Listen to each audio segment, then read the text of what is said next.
Jonathan was a dedicated man, tirelessly committed to his job. He worked long hours as a software engineer in the bustling city of Greenville. His house, however, was miles away from the urban hubbub, nestled in the serene countryside that lay just beyond the outskirts of the town. The seclusion suited him perfectly, providing solace after exhausting workdays. One fateful evening, Jonathan was driving home on a dimly lit road after another grueling day at the office. The dense woods flanked the sides of the road, their shadows playing eerie tricks on the mind as his car's headlights sliced through the darkness. The night was overcast, the moon and stars hidden behind heavy clouds, casting the surroundings into an abyss of inky black. As he drove, the only sound was the low hum of his engine. The isolation of the woods was eerie, but it was also something he had grown accustomed to, enjoying the solitude after the hustle and bustle of the city. About a mile from his house, as he rounded a curve in the road, Jonathan's heart leaped into his throat. A figure stumbled out of the woods and into the middle of the road, bathed in an otherworldly, ghastly glow from his headlights. She was a woman, and her entire body was covered in blood, her face contorted in agony. She let out a heart-wrenching scream that pierced the silence of the night. In a panic, Jonathan swerved to avoid her, the tires screeching in protest, and his heart pounded in his chest as he passed her. But his conscience got the better of him. He couldn't leave her there, injured and alone in the middle of nowhere. Jonathan hit the brakes and brought his car to a halt. He flung open his car door, the night air chilling him to the bone. The woman staggered toward him, blood-soaked and disheveled, her eyes pleading for help. As she neared, her voice quivered with terror, and she stammered, "Please, you have to help me. He's coming. He's going to kill me." Jonathan's heart raced, and his instincts kicked in. Without a second thought, he rushed to her side, helping her into the car, his mind racing to comprehend the situation. He could see the fear etched on her face, and the urgency of the moment weighed heavily on him. She explained that her boyfriend had brutally beaten her and was now chasing her into the woods, his rage fueled by some unknown torment. With trembling hands, Jonathan fumbled for his phone and dialed 911. He explained the dire situation to the dispatcher, and she assured him that the police would be dispatched immediately. Trembling with fear, he informed them of his location, the isolated road in the middle of the woods, and the gravely injured woman he had just rescued. Jonathan's voice quivered as he spoke with the dispatcher. "Please hurry. There's no way I can wait here on the side of the road for him to arrive." The dispatcher assured him they would meet him at the hospital, which was the safest option given the circumstances. The police would take it from there. The drive to the hospital was agonizing, as Jonathan sped through the winding roads, glancing nervously in his rearview mirror. He was haunted by the thought of the enraged boyfriend catching up to them, his mind playing out the horrors that could unfold. The woman, who introduced herself as Sarah, clung to Jonathan, her sobs of relief and fear intermingling in the car's confined space. As they arrived at the hospital, a sense of relief washed over Jonathan. He pulled into the emergency bay, and the police were already there, waiting for them. They rushed to Sarah's aid, ensuring her safety and promising her that they would handle the situation with her boyfriend. She clung to the officers, recounting the horrifying events that had transpired. Jonathan watched as they led Sarah into the hospital, feeling a strange mix of emotions: relief, fear, and a newfound respect for the unpredictable twists life could take. He had unwittingly become a guardian angel for a terrified stranger in need, and it had forever changed the trajectory of his life. As the authorities took control of the situation and the hospital staff tended to Sarah's injuries, Jonathan sat in the waiting area, his mind racing with thoughts of the night's events. He couldn't help but wonder about the untold stories of those who crossed his path, the secrets hidden beneath the surface of their lives. The hours dragged on, and he was eventually approached by an officer who commended his quick thinking and bravery. They assured him that Sarah was in good hands and that her boyfriend had been apprehended. Jonathan, exhausted and overwhelmed, returned home in the early hours of the morning. In the days that followed, he couldn't shake the surreal experience from his mind. The woods that had once been a source of solace now held a sinister edge. The isolation he had cherished was now a haunting reminder of the darkness that could lurk. In the shadows, Jonathan couldn't help but think about the woman, Sarah, and the traumatic ordeal she had endured. Their paths had crossed in the most unexpected of ways, leaving an indelible mark on his life. he found himself re-evaluating his own existence, recognizing the power of a single decision and the profound impact it could have on the lives of others. As Jonathan looked out at the woods from his window, he knew that he would never see them in the same light again. The isolation was no longer comforting, it was a reminder of the knight he had become, a reluctant hero, forever connected to a woman named Sarah and the life-altering events that had transpired on a desolate road in the middle of nowhere.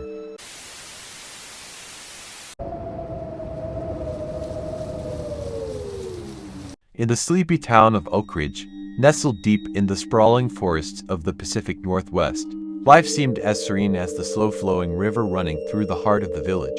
Oak Ridge was a place where neighbors knew each other, where children played in the streets, and where the only source of excitement was usually the occasional summer festival. In this quiet town, Anthony Davenport found his refuge from the chaos of the outside world. A former Marine, Anthony settled in Oak Ridge, hoping to escape the memories of service and the gloom that haunted him at home. Here he found solace in the quiet rhythm of life, and his days were often spent wandering the forest trails and thinking. One cool autumn afternoon, Anthony decided to take a leisurely drive along the winding, tree-lined roads leading to the center of town. The sun softly illuminated the foliage, and the rustling of the leaves hummed a soothing tune. The hum of a motor accompanied him soothingly. At a bend, a sight caught his eye that broke the tranquility of the day. In the distance he saw a car parked in the middle of the road, and beside it two figures prostrate on the ground.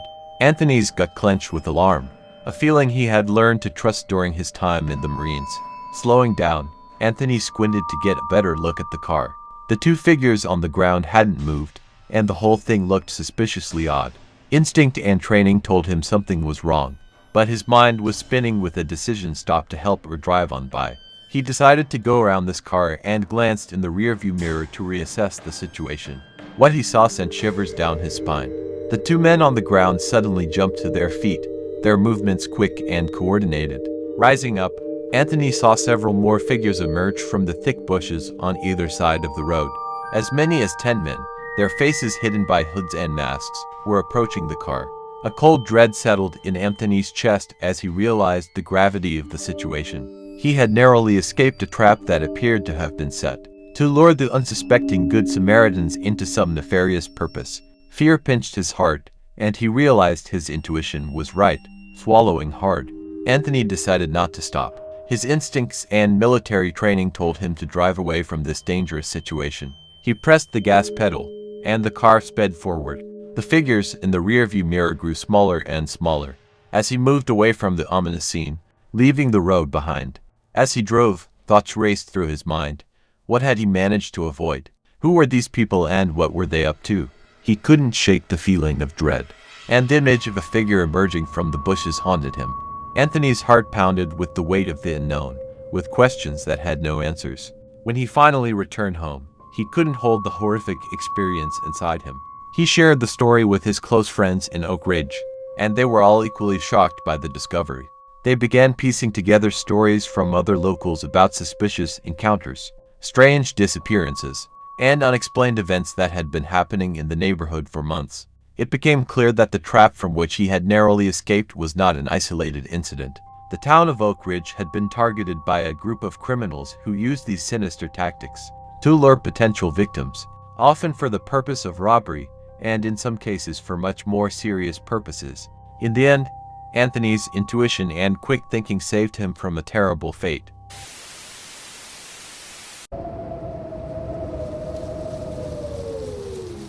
Jacob had just finished another long night of work at the local newspaper. He was in charge of layout, so he often had to stay up late into the night to get the paper ready for the morning mailing. Living in the countryside, he was quiet and secluded, quietly traveling 40 kilometers from the bustling city. It was well past midnight when he left the newsroom, and the night was shrouded in serene darkness. The winding country roads were dimly lit by the headlights of his car, casting eerie shadows on the trees and bushes that lined the road. Jacob was tired and anxious to get home, anticipating the simple pleasure of a quiet night's rest. As soon as he turned one of the steep curves in the road, an inexplicable chill ran through his body. The temperature seemed to plummet, and he shuddered despite the warmth of the car's interior. At first he attributed it to fatigue and the eerie silence of the night. But the sensation soon turned into something much more disturbing. A subtle but undeniable sensation swept over him, as if something in the back seat was stirring. Jacob's heart raced, but he kept his eyes on the road. He didn't dare look in the rearview mirror for fear of what he might see. But the feeling never left him, and he couldn't shake the thought that someone was lurking behind him. The car, once a familiar and reliable companion, now behaved strangely, as if there was extra weight in the back seat. The steering felt the presence of a passenger he couldn't see but could feel. The uneasy feeling that there was another person in the car, an uninvited passenger casting an invisible shadow, lingered in Jacob's mind throughout the trip. Jacob's thoughts raced, his imagination picturing all sorts of disturbing scenarios. Finally, as he pulled up to his house, the feeling of an unseen presence reached its climax. A few hundred yards from his house, he had to slow down as he approached a one-lane bridge. Next to the driveway leading to the bridge was a creepy, dilapidated house. As soon as he drove up to it, the unsettling sensation of another person in the car disappeared, leaving him in a state of bewildered relief. Jacob pulled up to his house, parked the car in the driveway, and rushed inside, closing the doors behind him. He couldn't explain what had happened, but the feeling of someone else being in his car was so vivid that he couldn't shake it off. He spent a restless night trying to convince himself that it was just fatigue playing out. The next evening, Jacob returned to work, still haunted by the unexplained events of the previous night.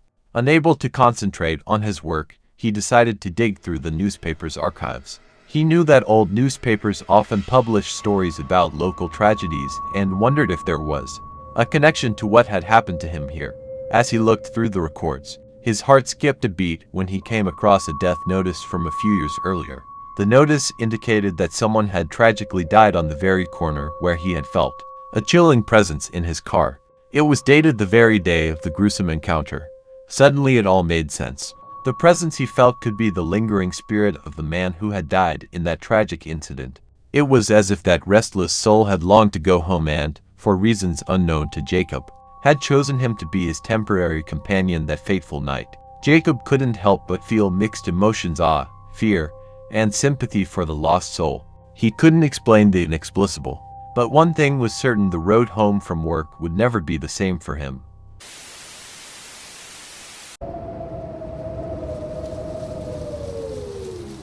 Paul has always been an adventurer, and his latest journey from West Texas to Tennessee was no exception. He was determined to explore the scenic countryside and discover the hidden gems encountered along the way. As his trusted companion, I was chosen to share a late shift with him on the long road trip. Our adventure began under the vast Texas sky as the sun was setting on the horizon. The miles melted under our feet as Paul told me about his past trips and interesting encounters. With each mile, I was getting more and more interested.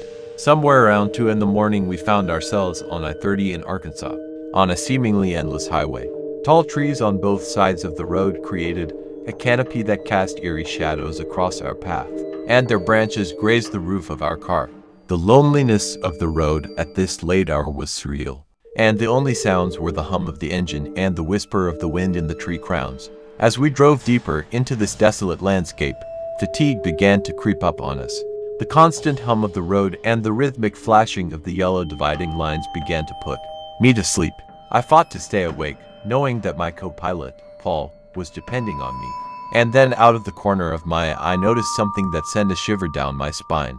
On the side of the road, partially hidden by thick shrubbery, stood a man. His clothes were tattered, his hair disheveled and unkempt. A disheveled beard was visible in the dim moonlight, and a sense of weariness and hopelessness was written all over his face. I rubbed my eyes, thinking it was a hallucination brought on by fatigue, but he was still there, a lone figure in the darkness. My heart raced, and I hesitated to speak, thinking it was a trick of the imagination. I muttered "what the?" under my breath, not wanting to disturb Paul. To my surprise, Paul immediately replied, "Did you see that guy too?" His voice trembled, and I sensed the concern in his tone. I nodded in response, not knowing if we should stop. Paul began to slow down, headlights casting an eerie light on a man standing on the side of the road. As we pulled up, the man looked up, his eyes reflecting fear and relief. Paul stopped the car a safe distance from the man and rolled down the window. "Are you okay?" he asked. The man hesitated for a moment, then replied in a shaky voice, I don't remember how I got here." Paul exchanged a concerned look with me, then offered the man a ride. It was a risky decision, but the thought of leaving someone in the middle of nowhere didn't appeal to us. The man gratefully accepted the offer and climbed into the back seat. As he told us, his name was Sam, and he has absolutely no understanding or memory of how he ended up on the highway at night. He refused to answer any of our other questions. The only thing he did explain was where his house was. We gave him a ride, at our own risk. Sam was constantly looking over his shoulder and often fiddling with something. Paul and I exchanged glances, realizing that this encounter was turning into something much more mysterious than we had anticipated. We drove in silence for a while, and with every kilometer the atmosphere became more and more tense. The eerie road, the dense trees, and our mysterious passenger seemed to conspire to create a sense of unease. Sam's presence seemed to hang in the air like a heavy mystery we couldn't fathom. A few hours later, we pulled up to Memphis. Sam asked us to drop him off on a deserted, dimly lit street corner. He thanked us for the ride, then quickly got out of the car and disappeared into the shadows. Paul and I stared after him, both relieved and apprehensive. What had we just stumbled upon? As we continued our trek toward Tennessee, unanswered questions lingered. The dark, tree-lined road stretched seemingly endlessly, and a sense of unease never left us. Paul and I exchanged nervous glances.